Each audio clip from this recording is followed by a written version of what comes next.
Semuanya, berjumpa lagi dengan saya di sini di channel membahas saham Indonesia. Dan kali ini saya akan membahas saham-saham yang ditendang oleh MSCI ya. Berapa outflow-nya dan berapa estimasi dip-nya ya. Nah, kalau kita lihat di sini di MSCI Global Standard Index ya. Global Standard Index termasuk big cap ya. Atau saham dengan kapitalisasi pasar yang besar.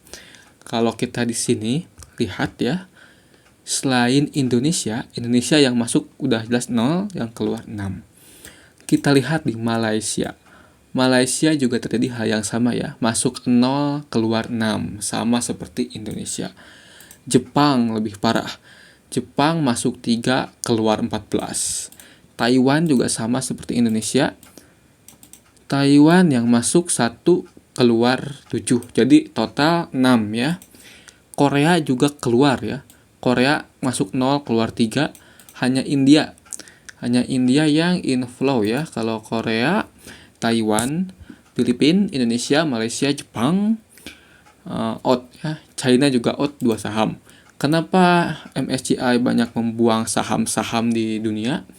Ya dikarenakan MSCI ini memperbaharui metodologi mereka ya. Jadi FVF mereka itu dibulatkan ke bawah. Kan biasanya selalu bulatkan ke atas. Sekarang ada pembulatan ke bawah. Makanya banyak saham yang ditendang oleh MSCI, bukan Indonesia saja. Kita lihat di negara lain juga sama ya. Di contohnya Eropa, Timur Tengah dan Afrika ya. Di Eropa paling parah ini United Kingdom ya atau UK. Keluar 5, masuk 0. Hampir mirip seperti Indonesia. Jadi jangan sedih dulu.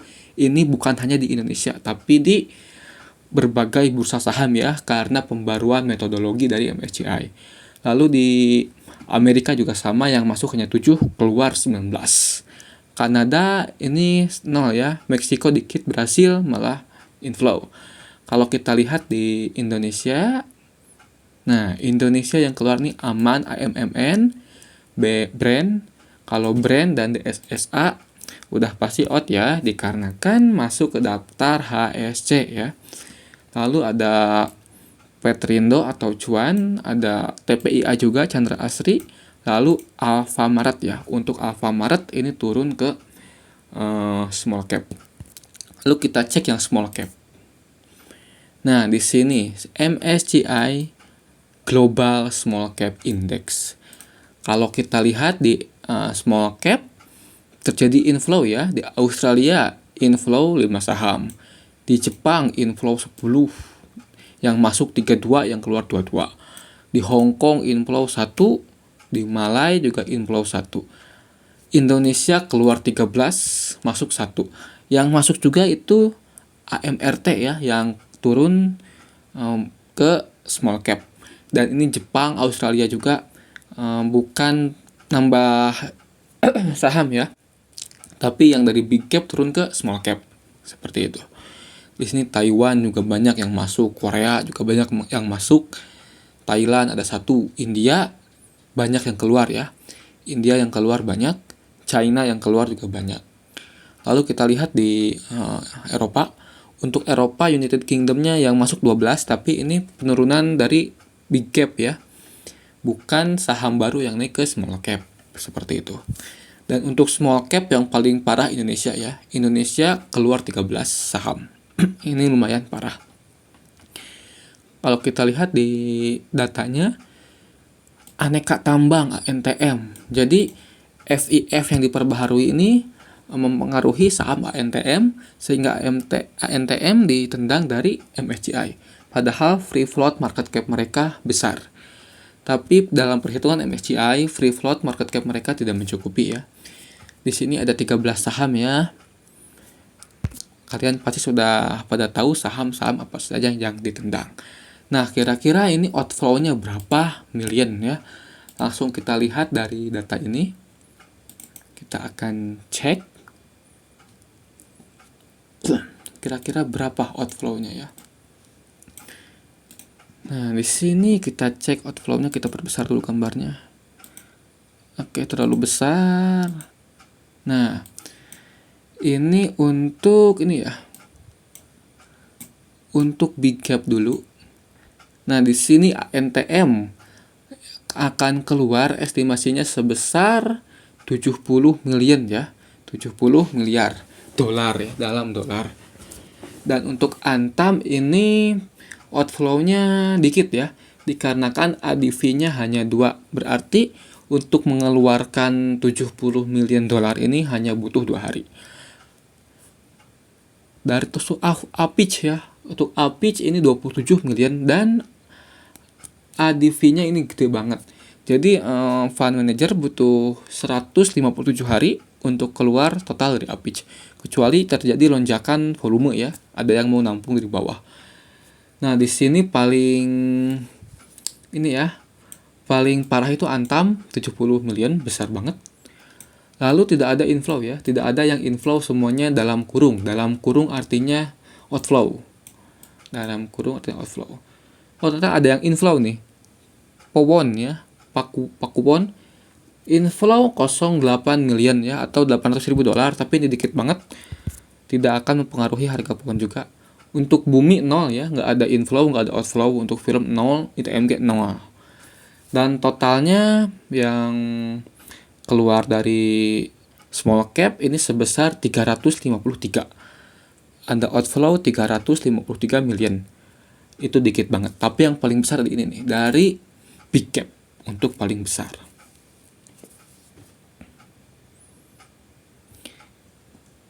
Nah, paling besar ini di big cap. AMMN. Ini AMMN keluarnya 507 billion dolar. 507 million dolar. Million itu juta ya, 500 juta dolar. Dan fund manager butuh 37 hari untuk menjual sahamnya dengan rata-rata volume saat ini. Kecuali ada lonjakan volume yang besar ya. TPIA, di sini TPIA outflow-nya sebesar 370 juta dolar. Dan butuh 83 hari. Artinya kalau butuh 80, kalau ADV-nya besar banget, artinya saham ini butuh banyak buyer ya untuk menampung barang dari MSCI. Dan biasanya selalu ada standby buyer ya dari para bandar. Jadi untuk big cap ini tidak masalah ya untuk ADV-nya. Lalu di sini ada Brand 258. Ada DSSA 241 dan Cuan 196. Untuk AMRT ini flow-nya enggak murni 235 ya, dikarenakan AMRT turun ke small cap. Seperti itu. Lalu di sini ada BBCA. Meski BBCA terjadi outflow di sini, tapi ada kabar baik, yaitu di bobot. Sebelumnya, bobot BBCA hanya 16,8%. Sekarang naik ke 20,4%.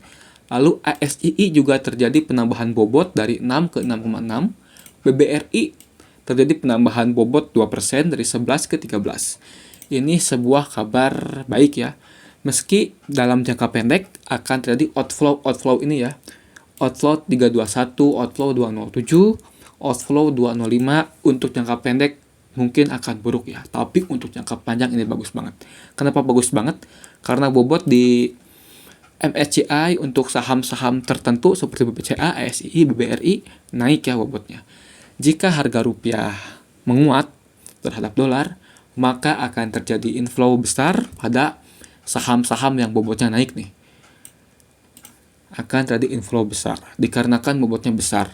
Apalagi di BBCA ya yang kenaikan bobotnya besar banget.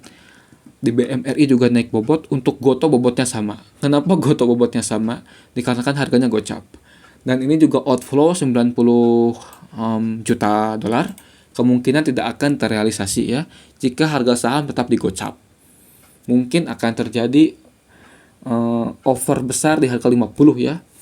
Dan semuanya dari klien MSCI seperti itu. BRPT juga di sini inflow dikit 0,3 dari 2,3 naik ke 2,6. UNTR juga dikit. BBNI lumayan besar. CPIN lumayan ya, naik 0,2%. Lalu untuk BRMS naiknya 0,6%, lumayan banget. Jadi jika kalian ingin membeli saham di tengah kepanikan MSCI, kalian mungkin bisa memilih antara saham-saham yang bobotnya naik nih. BBCA, ASI, BPRI, TLKM seperti itu ya. Tapi ini untuk swing bulanan ya, bukan untuk scalping, bukan. Nah, ini jadi total outflow-nya sebesar 3.000 juta atau 3 miliar dolar. Kalau di dalam rupiah dikali 17.500 kurang lebih 52 triliun.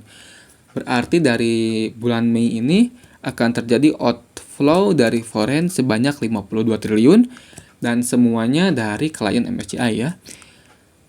Dari Mei bulan ini sampai awal Juni ya, sampai tanggal 1 Juni akan ada outflow dari foreign sebanyak 52 triliun.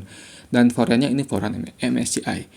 MSCI benar-benar membersihkan saham Indonesia dari indeksnya dan tersisa saham-saham fundamental, kecuali saham Gotoh. Seperti itu ya. Saham Gotoh ini bukan saham fundamental karena harganya juga gocap. Jadi ke depannya indeks MSCI ini akan sangat stabil ya. Indeks MSCI saat ini sangat volatile dikarenakan ini saham-saham dari brand DSSA, Cuan, AMMN, dan TPIA. Sekarang saham-saham ini udah nggak ada, jadi indeks MSCI akan stabil. Jika indeks MSCI stabil, maka foreign akan membeli reksadana dari MSCI, dari klien MSCI. Nah, nanti klien MSCI bakal membeli saham-saham ini ya, saham BBCA, ASII, BBRI, TLKM. Dan ini berita bagus untuk IHSG, tapi bukan untuk bulan ini atau bulan depan. Mungkin untuk kuartal 3 ya. Untuk kuartal 3 ini akan jadi kabar bagus untuk IHSG. Jadi jangan nyerah dulu ya. Jangan memaksakan diri untuk bulan ini, seperti itu ya. Kalau kita lihat kira-kira IHSG bakal menembus angka berapa dengan estimasi outflow 52 triliun.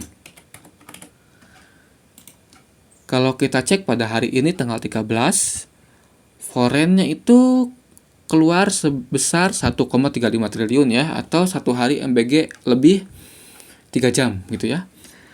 Nah, di sini IHSG telah menyentuh support di sini. Telah menyentuh.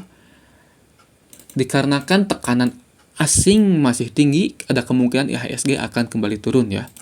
Kembali turun ke sini. Nah, kalau masih tidak terbendung, kemungkinan IHSG akan tutup gap di sini. Kalau masih tidak terbendung ya. Karena 52 triliun itu bukan angka yang sedikit. Dan outflow 52 triliun akan membuat rupiah tertekan. Semoga Bank Indonesia bisa mengatasi hal ini ya. Jadi IHSG berpeluang untuk menjebol area 6723 dan ke angka 64, lalu paling parah, paling buruk ke angka 6013. Ini paling buruk.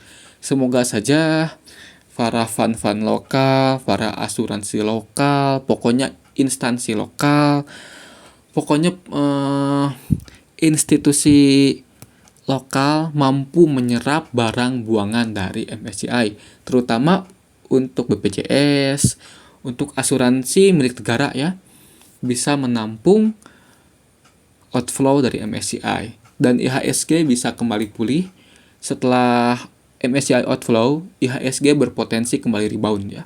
Kembali rebound dan bisa kembali ke angka ini, tutup gap di area sini. Nah, tutup gap di area sini. Dikarenakan jika asing udah keluar, saham-saham yang mengganggu IHSG seperti brand DSSA yang gorengan banget, bobotnya akan turun dikarenakan harganya yang turun seperti itu. Jadi kalian jangan dulu pensiun, tahan uang kalian. Jika kalian masih banyak cash, jangan dulu beli-beli kecuali untuk swing bulanan ya di saham-saham tadi. Untuk bulan Mei hindari dulu scalping ya, dikarenakan market tidak bersahabat seperti itu. Terima kasih telah menonton. Jangan lupa like, subscribe, dan share video ini ya. Terima kasih telah menonton.